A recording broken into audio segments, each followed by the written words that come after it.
En août 2014, Daesh, l'État islamique, a lancé une attaque de grande ampleur contre le cœur du territoire de la communauté yézidi, forte de 400 000 personnes, dans la province de Sinjar, en Irak. La communauté yézidi en Irak est l'une des plus anciennes communautés religieuses du pays. Elle est unique, elle est différente des autres religions abrahamiques en raison de son système de croyances et de sa vision de l'au-delà.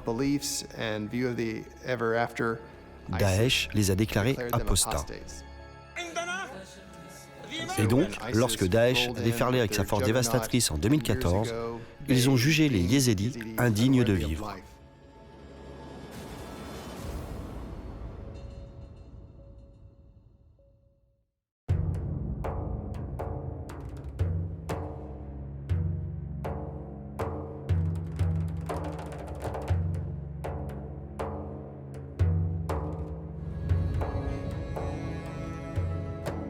Originaire de la Mésopotamie du XIIe siècle, la religion monothéiste des Yézidis, une communauté endogame d'1 million de personnes, est centrée sur Kodé, créateur de l'univers, et les 7 anges qui gouvernent le monde au nom de Dieu.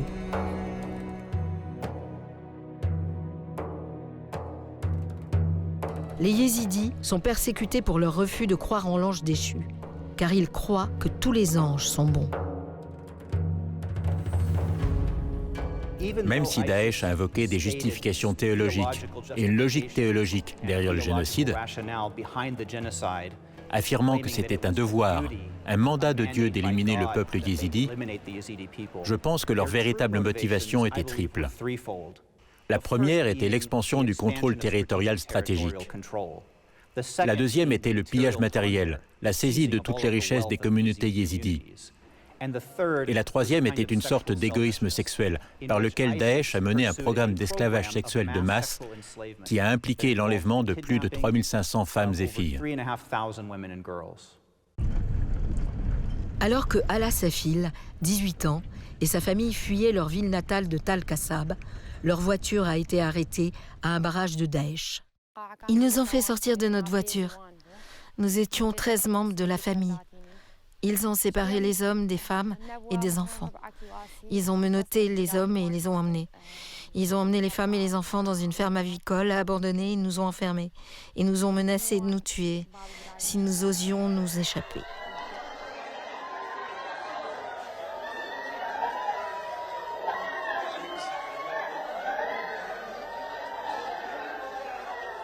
Quelques minutes plus tard, nous avons entendu une rafale de coups de feu et des hommes criaient « Allahu Akbar, Allahu Akbar ».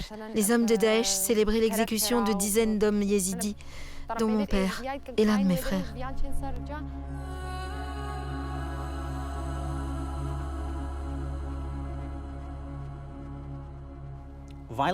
La violence contre les yézidis n'est pas nouvelle. Toutes les formes de violence que Daesh a utilisées contre la communauté yézidi avaient déjà été utilisées contre eux par les autorités ottomanes au cours des siècles précédents. Et cette violence était justifiée par les mêmes arguments théologiques. Cela comprenait la décapitation des hommes, les conversions forcées, le meurtre de ceux qui refusaient de se convertir, ainsi que l'esclavage des femmes, puis la vente des femmes et d'autres yézidis sur les marchés d'esclaves.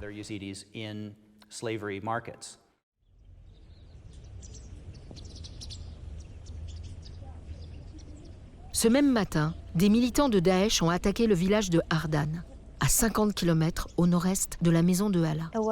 C'était le matin, je me suis réveillée et ma famille était très nerveuse et effrayée. Je lui ai demandé « Que se passe-t-il » Nous avons essayé de nous échapper 2 fois pour sortir du village. Mais Daesh nous a attrapés. Il nous a dit de retourner à la maison et de mettre des drapeaux blancs sur le toit.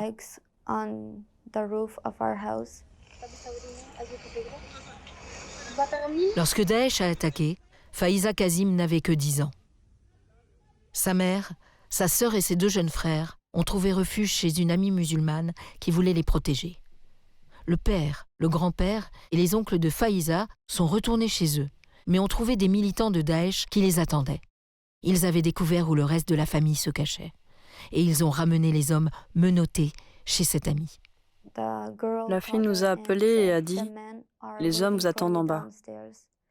Quand nous sommes tous descendus, j'ai vu mon père, mon grand-père et mes oncles qui nous attendaient dehors. Mais il y avait aussi Daesh derrière eux. Un de leurs membres portait des vêtements entièrement blancs. Il avait du sang sur ses vêtements et un sabre à la main. J'ai eu très peur. Puis mon père est venu et m'a pris la main. Et il m'a dit, « C'est bon, n'aie pas peur. » Après cela, ils ont enfermé tous les membres de ma famille dans une pièce. Et ils nous filmaient en riant.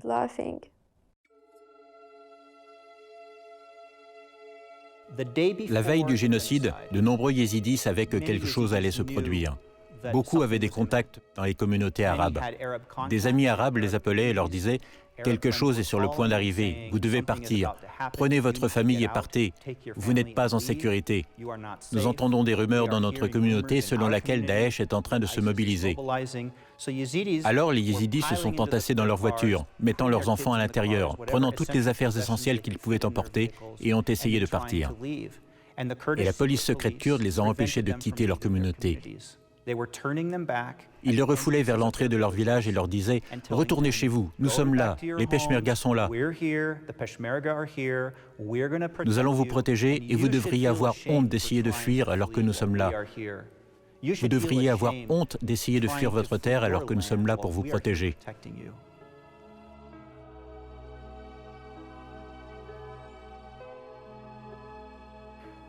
Puis, aux premières heures du matin, alors que Daesh attaquait la montagne, mais avant son arrivée,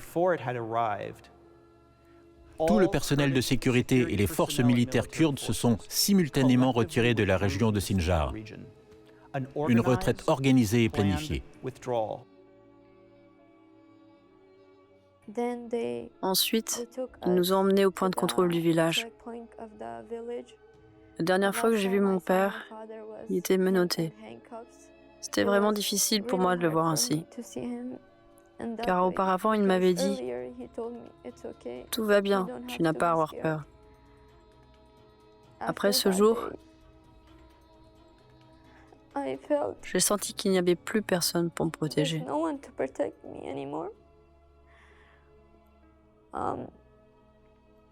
Alors, ils nous ont séparés. Je ne sais pas où ils ont emmené mon père, mon grand-père et mes oncles. Je ne sais rien d'eux. Mais ils ont emmené le reste de ma famille dans une grande école. Il y avait beaucoup de yézidis. Et puis, c'est tout.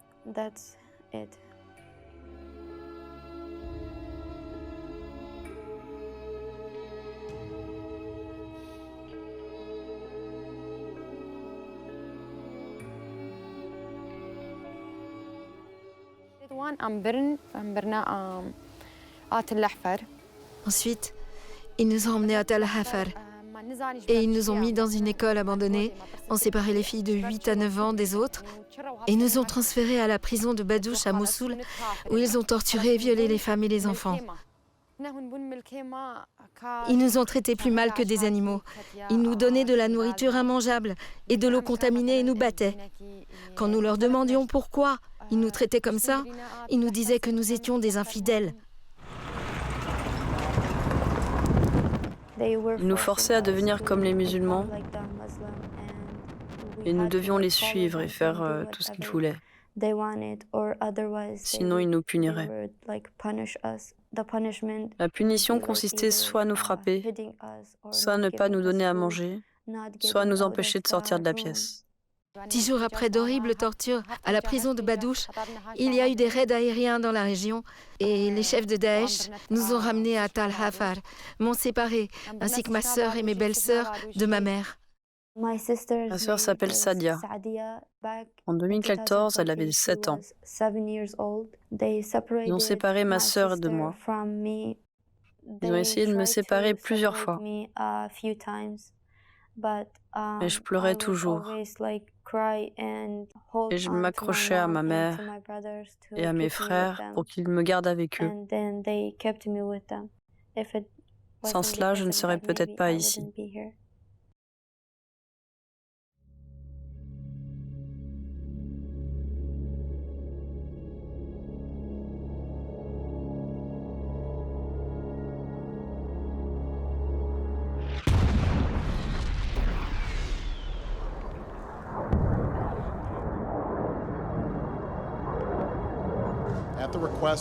À la demande du gouvernement irakien, nous avons lancé des opérations pour aider à sauver les civils irakiens bloqués dans la montagne.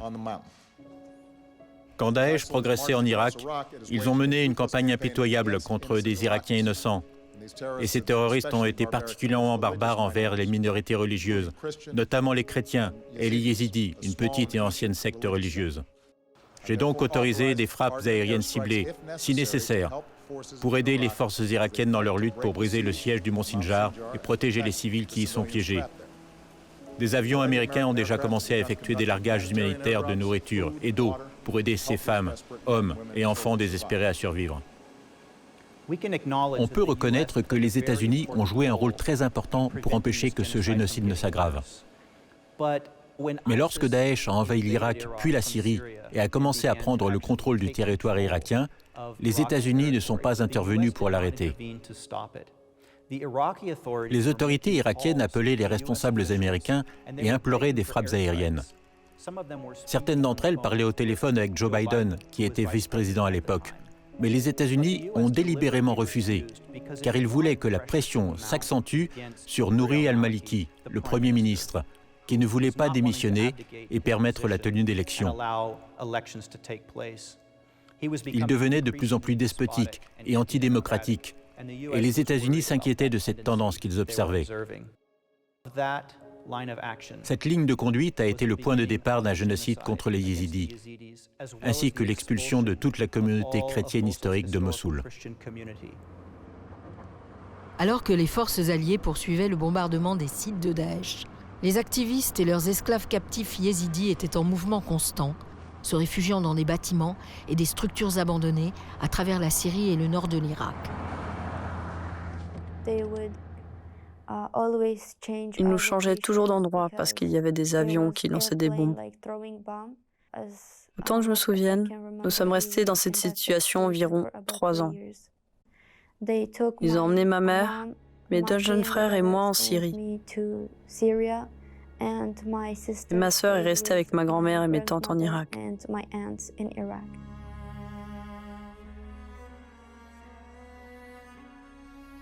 Notre destination suivante était une immense maison de 3 étages à Mossoul, remplie de dizaines de femmes yézidis. Elles nous ont dit que nous allions être vendus. Nous étions terrifiés. Personne ne pouvait nous aider. Des hommes de 45 ans violaient des filles de 12 ans de manière brutale et les vendaient ensuite à d'autres combattants de Daesh.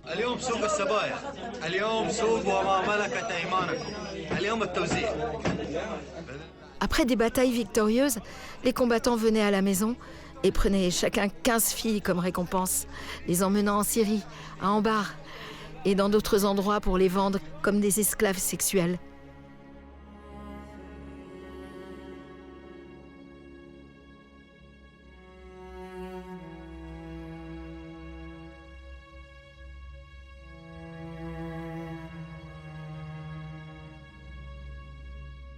J'ai été vendue 3 fois. À chaque fois, mon maître était pire que le précédent. Mon premier propriétaire était un chef de Daesh, plus âgé que mon père.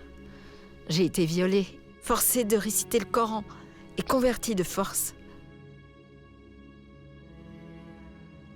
La grande majorité des musulmans du monde entier s'accorderait aujourd'hui à dire que ce type d'acte de violence commis contre la communauté yézidi ou toute autre minorité religieuse est injuste et inacceptable.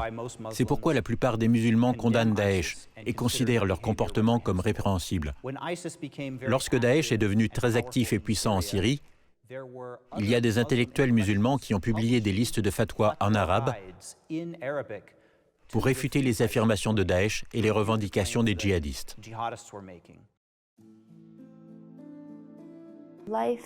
La vie dans ma ville natale était très belle et paisible. Nous étions une grande famille, ma famille et mes oncles. Mes grands-parents vivaient dans une grande maison. Je me souviens lorsque je rentrais de l'école quand j'étais jeune, je trouvais toute ma famille m'attendant pour que nous puissions manger tous ensemble.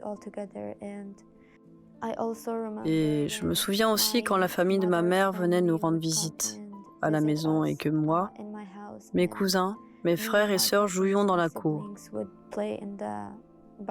Nous jouions au football et à d'autres sports. Mais pendant ma captivité chez Daesh, ma mère, mes 2 frères et moi, on se réveillait le matin et on ne pouvait pas sortir de la chambre. Ils nous apportaient juste de la nourriture et s'ils salissaient, ils me disaient que je devais faire la vaisselle et nettoyer le sol. Je devais tout faire et ils ne me laissaient pas utiliser l'eau chaude. Il fallait toujours utiliser l'eau froide.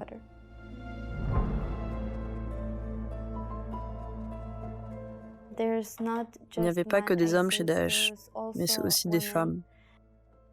L'un des hommes chez qui nous y étions avait aussi une femme.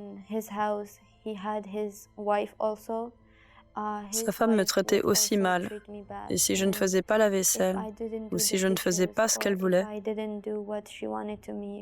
elle me criait dessus et se mettait en colère contre moi. Elle me disait de nettoyer toute la maison, et elle ne la nettoyait pas, elle ne s'en occupait pas. J'étais la seule à nettoyer la maison. Ma journée commençait par le nettoyage de la maison de mes maîtres et la cuisine pour eux. S'ils n'aimaient pas la nourriture ou la façon dont je nettoyais la maison, j'étais battue. Je n'avais pas le droit de quitter la maison, de parler à qui que ce soit, ni d'appeler qui que ce soit au téléphone. Ma vie était insupportable. J'ai envisagé de me suicider plusieurs fois. Pendant que Allah Safil et Faiza Kassim subissaient l'intense brutalité de Daesh, des dizaines de milliers de Yézidis fuyant leur ville natale étaient piégés sur le mont Sinjar au nord de l'Irak. J'étais dans le nord de l'Irak en 2014, lorsque ce génocide a commencé. Le 3 août était une journée incroyablement chaude en Irak. De nombreuses villes étaient attaquées et des gens étaient tués dans les rues. Le flanc sud de la montagne a subi de plein fouet l'attaque initiale, car c'est par là que les forces de Daesh sont arrivées en premier. La plupart des habitants du côté sud ont donc commencé à fuir vers la montagne et à tenter d'en gravir les pentes.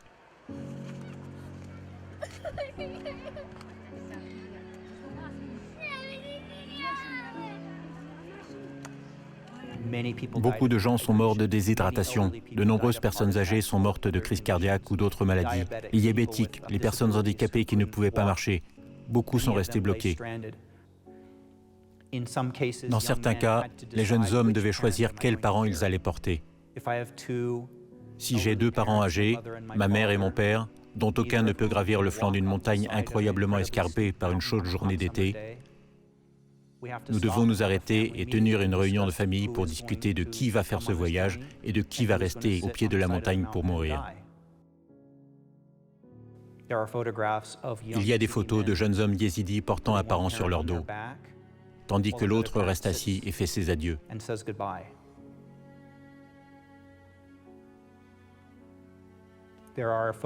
Il y a des photos d'hommes yézidis avec leurs parents dans des brouettes. Au sommet de la montagne, les Yézidis qui y sont parvenus, la plupart d'entre eux ont vécu pendant plusieurs jours, sans nourriture, ni eau.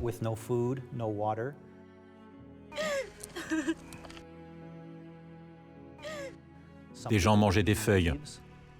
Des gens ont tué des animaux domestiques et mangé de la viande crue pour essayer de survivre. Certaines mères ont essayé de maintenir leurs nourrissons en vie en utilisant leur propre salive.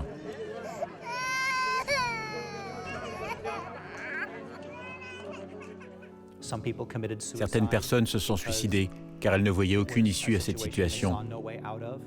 Elles mouraient lentement. Les enfants ont commencé à mourir. Beaucoup d'enfants sont morts.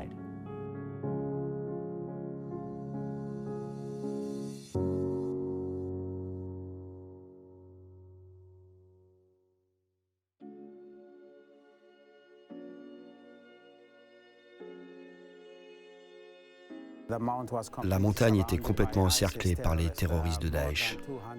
Plus de 200 000 Yézidis étaient bloqués sur le plateau de la montagne, sans eau ni nourriture. L'aviation irakienne a décidé d'envoyer 3 hélicoptères sur la montagne afin d'y apporter de la nourriture et de l'eau.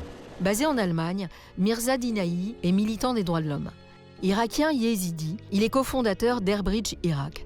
Cette organisation évacue par voie aérienne femmes et enfants dans les zones contrôlées par Daesh afin de leur fournir une assistance médicale. Voici la carte que j'utilisais pendant la mission en hélicoptère. Et voici où se trouvent les personnes déplacées. J'ai été volontaire pour me joindre à l'équipage de l'hélicoptère et voler avec eux jusqu'à la montagne, afin d'apporter de la nourriture et de l'eau aux Yézidis. Chaque vol durait environ 40 minutes. Nous devions voler à au moins 2000 mètres d'altitude car l'État islamique tirait sur les hélicoptères et l'équipage ripostait.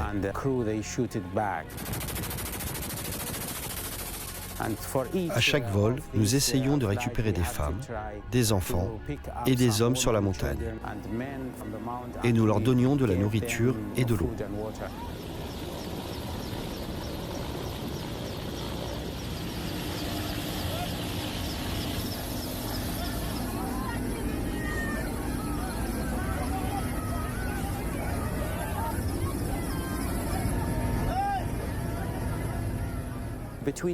Entre 2007 et 2014, nous avons soigné 150 enfants irakiens de différentes communautés.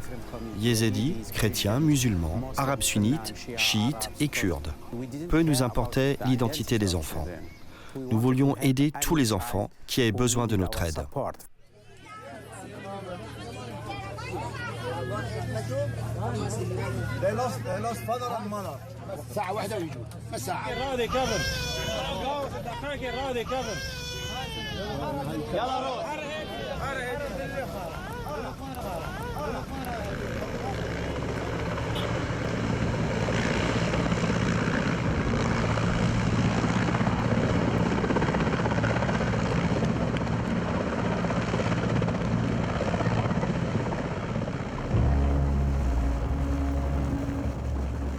La conséquence tragique des attaques de Daesh a conduit les réfugiés à des actions désespérées.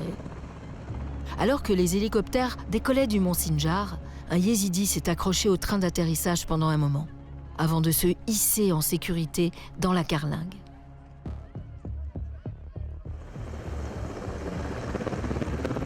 Un autre homme a tenté la même chose, mais il est tombé, trouvant la mort.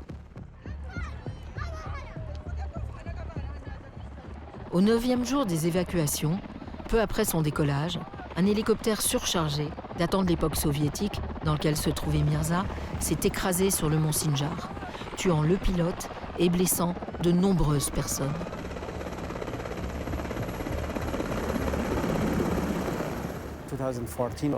Août 2014, notre hélicoptère s'est écrasé sur la montagne. J'ai survécu miraculeusement, avec une jambe et des côtes cassées. Après l'accident d'hélicoptère, je suis allé en Allemagne. Je n'ai pas pu y rester longtemps. Alors je suis retourné en Irak en fauteuil roulant. Parce que j'ai vu la souffrance et je ne pouvais pas oublier les images de ces personnes qui souffraient, qui étaient à l'air libre et sous les arbres, dans des bâtiments inachevés. Plus de 200 000 personnes bloquées sur la montagne. 6 500 femmes et enfants étaient aux mains de Daesh et seules quelques-unes ont été libérées au début. Après avoir échappé de justesse à la mort, Mirza Dinaï s'est pleinement investi dans ses missions de sauvetage, mettant en place un programme d'accueil en Allemagne pour les femmes et les enfants déplacés et sensibilisant le monde entier au sort du peuple yézidi. Maintenant, le processus de libération de différentes zones a commencé. Mais aucune femme. Nous avons lancé ce programme et nous avons réinstallé 1100 femmes yézidis. Et pas seulement des yézidis. Quelques chrétiennes qui étaient en captivité ont également été accueillies en Allemagne en 2015 grâce à notre programme.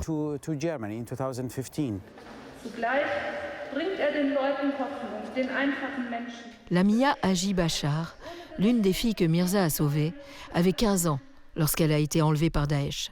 Elle est restée captive pendant 18 mois avant de réussir à s'enfuir avec 2 autres filles. Pendant qu'elle courait, une d'elles a marché sur une mine. Ce qui a tué les 2 filles a défiguré Lamia, la rendant aveugle. Elle a donc perdu ses 2 yeux et son corps était complètement brûlé. Son visage était brûlé. Elle souffrait beaucoup. Je l'ai amenée en Allemagne et nous avons sauvé l'un de ses yeux. Après avoir sauvé son œil, Lamia m'a dit « Si tu veux, j'aimerais me joindre à toi. J'aimerais parler aux gens et leur raconter les crimes que Daesh a commis contre ma famille et contre notre peuple. » Lamia a rejoint Mirza, devenant la voix des femmes yézidis captives. Pour son courage, elle reçoit le prix Sakharov pour la liberté de l'esprit, la plus haute distinction de l'Union européenne en matière de droits de l'homme. Un prix partagé avec Nadia Mourad, autre survivante et militante yézidi, qui recevra le prix Nobel de la paix. Quand Daesh a attaqué mon village, j'avais 15 ans. Ils ont tué tous les hommes du village, y compris mon frère, mon père, des proches, jeunes et vieux. Ils ont tué les femmes âgées et ils ont séparé les jeunes filles. Puis nous avons été vendus sur le marché aux esclaves. J'ai moi-même été vendue 4 fois par Daesh. Chaque fois que j'étais vendue, j'essayais de m'échapper et ils me rattrapaient. La dernière personne qui m'a acheté était un médecin irakien. Il me torturait. Il torturait toutes les femmes yézidis. Avec une amie, Catherine, et une petite fille de 9 ans, nous avons toutes les 3 été violées par ce médecin. Nous avons réussi à nous échapper, mais avant d'atteindre un lieu sûr, Catherine a accidentellement marché sur une mine qui a explosé. Et la dernière chose que j'ai entendue, c'était son cri de mort. Et c'était horrible. Absolument horrible. C'est la pire chose que j'ai jamais entendue.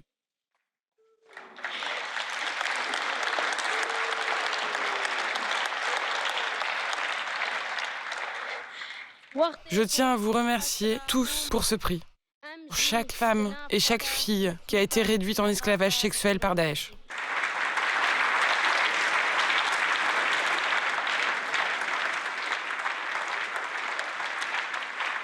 En 2016, pendant que Lamia et Nadia recevaient leur prix, Faiza Kassim et Ala Safil restaient captives et subissaient la cruauté de Daesh pendant encore 1 an. Faiza et sa famille sont restés en esclavage en Syrie, tandis que Ala continuait d'être vendu comme esclave sexuelle en Irak. À l'été 2017, j'ai été blessée lors d'intenses combats entre les forces irakiennes et les combattants de Daesh à Mossoul, où j'étais détenue. Le 1er juillet, je me suis dit que je devais soit vivre libre, soit mourir. Et je me suis jetée au milieu des tirs sur le champ de bataille. J'ai crié « Je suis une fille yézidi !» et je me suis rendue aux forces irakiennes. Après 3 ans d'esclavage, j'ai retrouvé la liberté. J'étais de retour parmi les miens, avec un sentiment mitigé.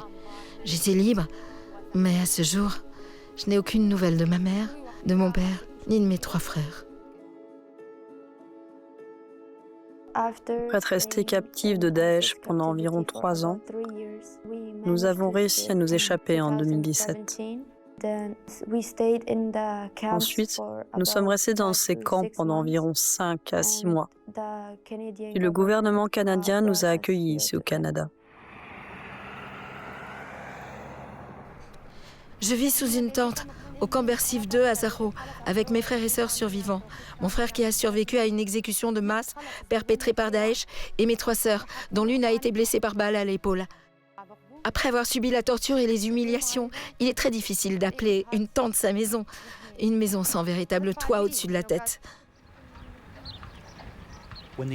Lorsque les frappes aériennes américaines ont commencé, les affiliés yézidis locaux du PKK, avec les forces du PKK venues de Syrie, là où les affiliés du PKK étaient alliés des États-Unis, ainsi que les guérilleros du PKK venus de Turquie, ont réussi à percer les lignes de Daesh et à atteindre le mont Sinjar pour commencer à évacuer les yézidis du sommet de la montagne.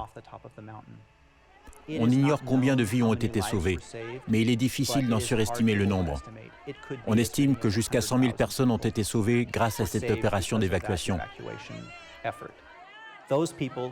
Ces personnes qui ont survécu à leur sort au sommet de la montagne ont été ensuite accueillies dans des bâtiments et des écoles vides, et ces zones ont finalement été transformées en camps permanents.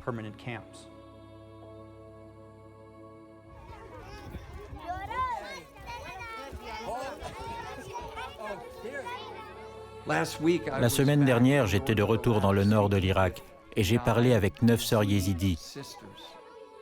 Leur mère a été assassinée, leur père a été assassiné et maintenant ces 9 jeunes filles vivent seules ensemble sous une tente. Elles y sont depuis 8 ans, de 2014 à 2022. Dans cet immense camp de réfugiés, 15 000 personnes. Et ces gens n'ont nulle part où aller. Donc 250 000 de Yézidis vivent dans ces 21 camps. Mais un autre 250 000, 250 000 personnes, vivent au bord de la route avec seulement 4 poteaux et une bâche bleue ONU ou des couvertures au-dessus. Et ils urinent et défèquent derrière ces tentes. Pas de toilettes, pas de douche. Une petite cuisine de fortune avec un réchaud à gaz pour cuisiner. Et puis à l'arrière de la tente, il y a une couverture suspendue. Et derrière, il y a juste une marmite, une vieille marmite en aluminium abîmée. Et c'est là qu'ils font leurs besoins. Et c'est comme ça qu'ils vivent. La vie dans les camps n'est pas une vie facile. On peut y trouver d'importantes ONG internationales, des branches importantes de l'ONU, toutes présentes pour mettre en œuvre ce vaste système d'ONG, ce vaste système humanitaire.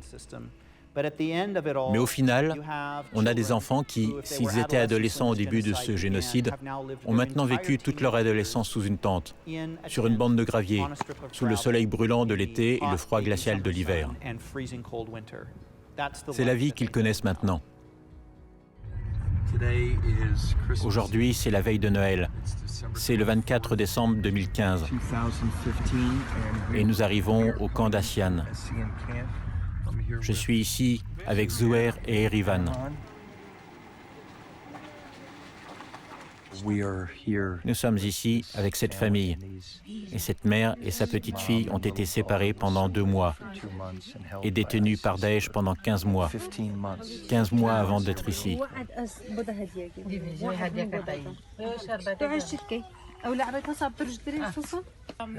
Une situation très grave. Elles sont arrivées au camp hier.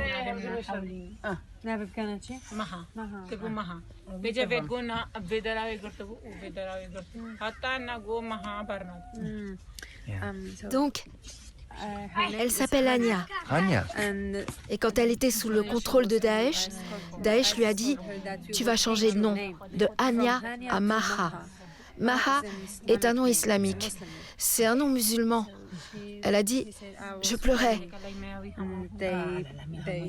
Et ils ont mis leurs mains ici. Et ont pris ses cheveux et lui ont dit « Tu dois dire Maha, mon nom est Maha ». Quand on est assis dans ces tentes sales de cet immense camp de réfugiés, comme je l'ai fait des dizaines de fois, avec probablement plus de 100 jeunes femmes, je suis venu aider encore les Yézidis. Alors je vous ai apporté un cadeau. Et elles se tournent vers moi et me disent, en kurde ou en kurmanji, avec ma traductrice bénévole, elles disent, « Pasteur William, pourquoi êtes-vous le seul occidental à venir? Il y a de grandes organisations là-bas, mais qui vient s'asseoir sous la tente, prier avec elles, les réconforter et leur dire, « Je suis là pour vous donner de l'espoir, je suis là pour vous encourager ». C'est ce que l'Église occidentale doit faire. Nous tous qui sommes à l'aise, en sécurité. Pourquoi ne pouvons-nous pas sortir de notre zone de confort et aller dans ces endroits qui ont désespérément besoin d'espoir et d'amour? Elles ont besoin de joie, elles ont besoin de soutien et d'encouragement. En tant que membre du département d'État à cette date, lorsque nous essayons de résoudre la question de l'occupation par l'État islamique, nous nous sommes souvent concentrés sur la terminologie. Et les administrations Obama et Trump ont toutes deux qualifié de génocide l'attaque de l'État islamique contre les Yézidis, les chrétiens et d'autres groupes. J'étais fier que notre pays les qualifiait ainsi, mais en même temps, nous n'avons pas pu mener la moindre recherche pour retrouver les disparus, pour essayer de savoir où se trouvent les survivants. Et à mesure que le temps passe, je pense que c'est une tragédie que leurs êtres chers restent introuvables. Ce qui ne fera que ralentir le processus de guérison et continuera à pousser les Yézidis à fuir vers l'Occident ou d'autres pays.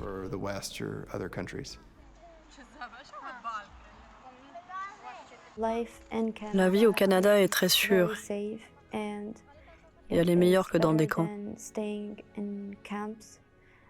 Et bien sûr, ma maison et ma famille me manquent toujours. J'ai toujours espoir et je prie toujours pour que mon père et ma sœur reviennent. Et ma mère est malade. Et nous ne savons pas exactement de quelle maladie il s'agit. Mais le médecin dit que c'est une maladie neurologique et qu'il n'y a peut-être pas de remède. Donc, vous êtes une étudiante de 19 ans qui s'occupe de sa mère. Oui, je m'occupe de mes frères et de ma mère. C'est vraiment difficile de traverser tout cela et d'arriver au Canada avec cette maladie, alors qu'on s'attend à avoir une vie meilleure.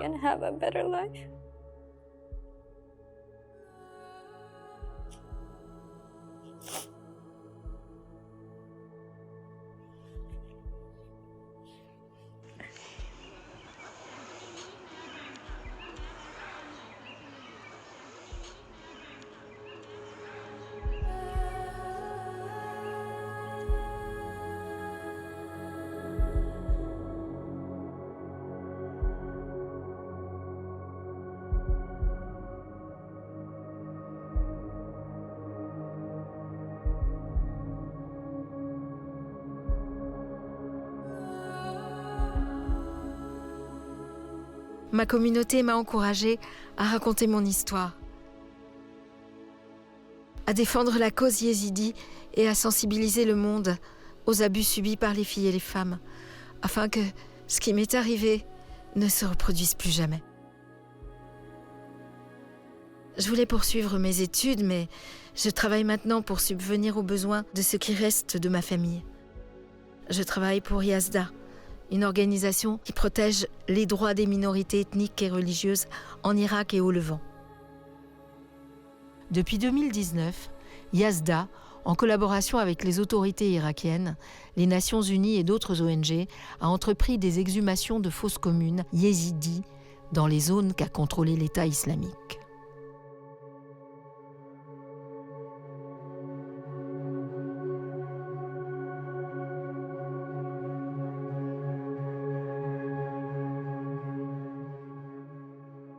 Il reste encore plus de 80 fosses communes de yézidis à exhumer, où se trouvent encore de nombreux membres de ma famille élargie.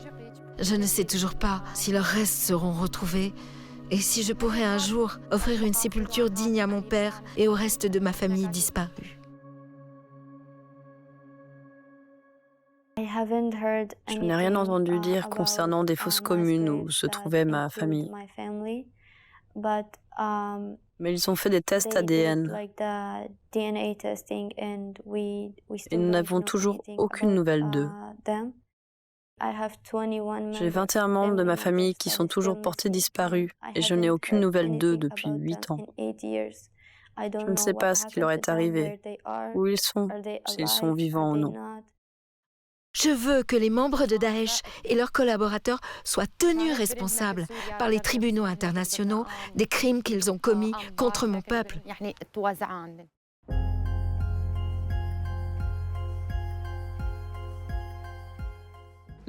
N'oublions pas que les crimes commis par Daesh contre les femmes et les filles sont sans précédent dans l'histoire moderne.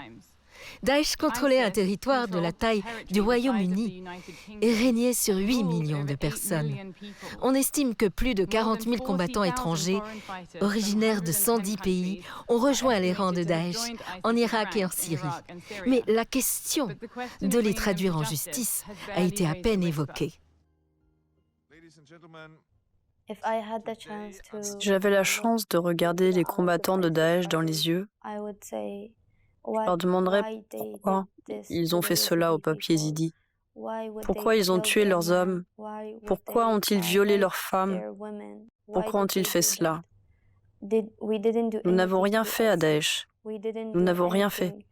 Nous n'étions qu'une petite communauté peu connue du monde. Et ils ont commencé à nous attaquer. Ils nous ont forcés à changer nos croyances, notre culture et notre identité.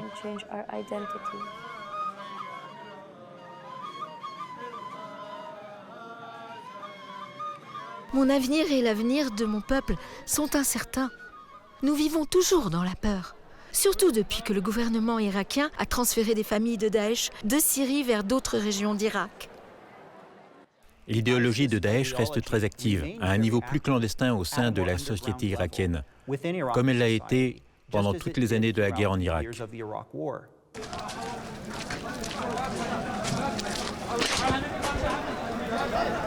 En plus des menaces continues de Daesh, la région de Sinjar est maintenant la cible de raids aériens turcs dans le cadre de l'offensive militaire contre le Parti des travailleurs du Kurdistan, au Kurdistan irakien.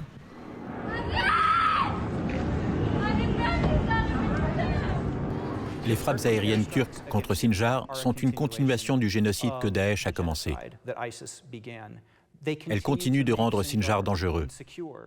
Cela continue d'effrayer les Yézidis, car ce n'est peut-être pas un endroit avec un avenir, un endroit où on peut élever ses enfants, un endroit où les enfants peuvent aller à l'école sans craindre que des bombes ne leur tombent dessus. L'attaque a déplacé des milliers de villageois et tué des centaines de civils, dont récemment un garçon yézidi de 12 ans, Salah Koudour.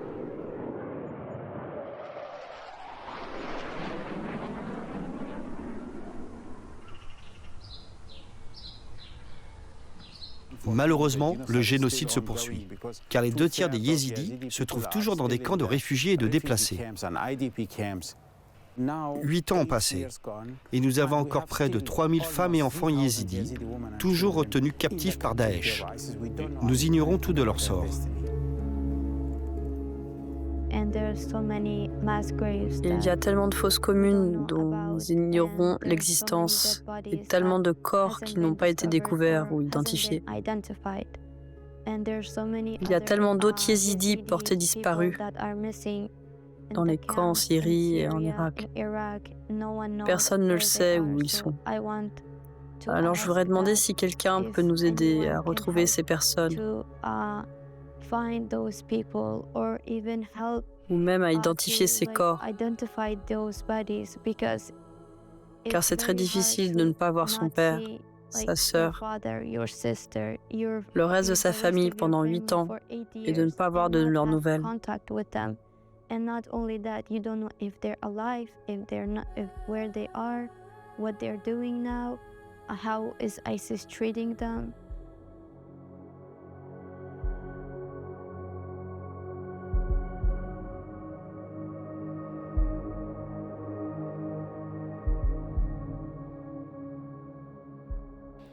On pense que beaucoup sont détenus avec leurs ravisseurs dans un camp de détention dans l'est de la Syrie, appelé Al-Hol.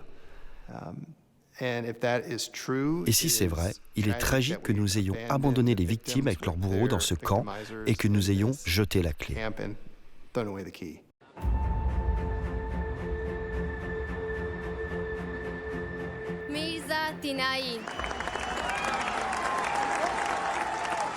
Pour son exceptionnel dévouement et sa passion du sauvetage de vie, Aurora Humanitarian Initiative a décerné à l'organisation de Mirza Dinaï, Airbridge Irak, le prix Aurora 2019 pour l'éveil de l'humanité lors d'une cérémonie qui s'est tenue à Erevan, capitale de l'Arménie. Première nation à avoir adopté le christianisme comme religion d'État en l'an 301, l'Arménie abrite également le plus grand temple yézidi du monde.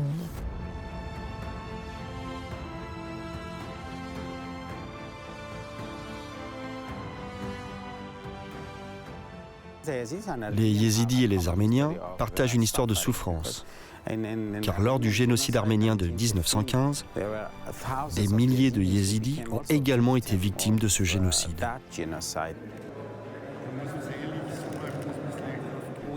Nous avons maintenant environ 35 000 Yézidis en Arménie, mais ils ont conservé leurs traditions, leur religion, et ils se sont bien intégrés à la communauté arménienne. Cela montre l'importance de la coexistence dans ce pays.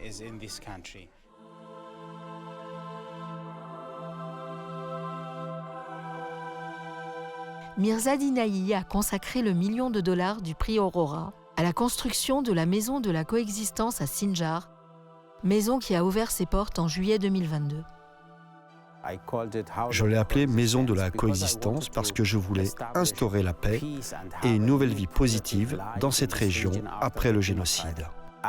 Je pense que le problème le plus important que nous ayons eu dans ce pays est la guerre civile entre sunnites et chiites, et que les groupes minoritaires, les groupes non musulmans, sont devenus victimes de cette incompréhension.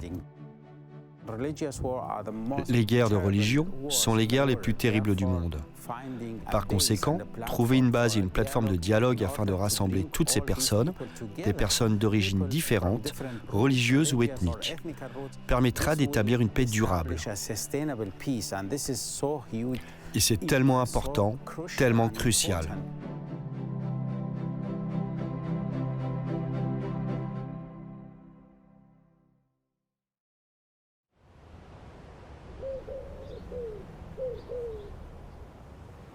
Après 9 ans, c'est la première fois que je visite mon village, Ardan, en Irak. La guerre a transformé mon village en un tas de ruines, une ville fantôme. Voici ma rue. Presque toutes les maisons sont endommagées. Plus on s'en est rapproché, plus mon cœur a battu vite. Et puis, elle était là, ma maison. Toujours familière, mais transformée.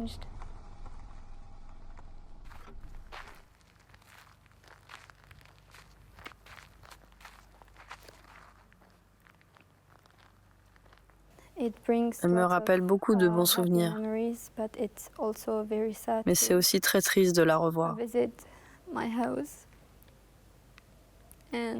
Et mon père, ma sœur, mes oncles, ma tante et mes grands-parents sont toujours portés disparus.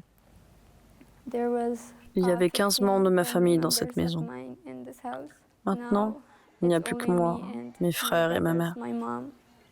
Nous ne sommes plus que 4. Nous vivions tous ensemble. Nous jouions dans le jardin. J'allais à l'école et j'avais hâte de rentrer pour retrouver ma famille. Maintenant, cela fait 9 ans que je n'ai vu aucun d'entre eux. C'était notre chambre. Nous dormions ensemble, nous réveillions ensemble, nous rions ensemble, nous mangions ensemble. Et maintenant, je n'ai plus personne avec qui rire ou qui raconter ma journée.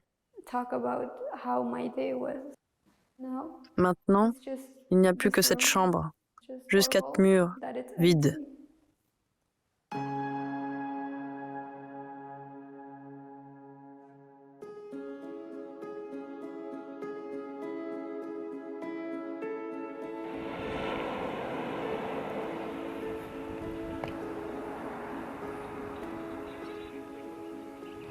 Daesh nous a attaqués parce qu'il disait que nous n'étions pas de vrais croyants. Il disait que nous ne croyons pas en Dieu. Mais ça, ce n'est pas vrai. Nous, les Yézidis, avons notre propre foi, notre propre façon d'adorer le divin. Elle est différente, certes, mais cela ne la rend pas fausse. Ils ont essayé de nous anéantir. Ils ont essayé de nous forcer à nous convertir, à oublier notre langue, tout ce qui faisait de nous des Yézidis. Mais ils ont échoué. Oui, ils m'ont rendu esclave. Les cicatrices qu'ils ont laissées les définissent, pas moi. Je suis toujours Yézidi. Ma foi est ce qui me permet de continuer. Les couleurs de mes rêves. Le feu dans mon cœur. Je n'aurai plus peur de prier. Je ferai entendre ma voix. Je raconterai les histoires de mon peuple. Je ferai savoir à tous que l'esprit yézidi est incassable.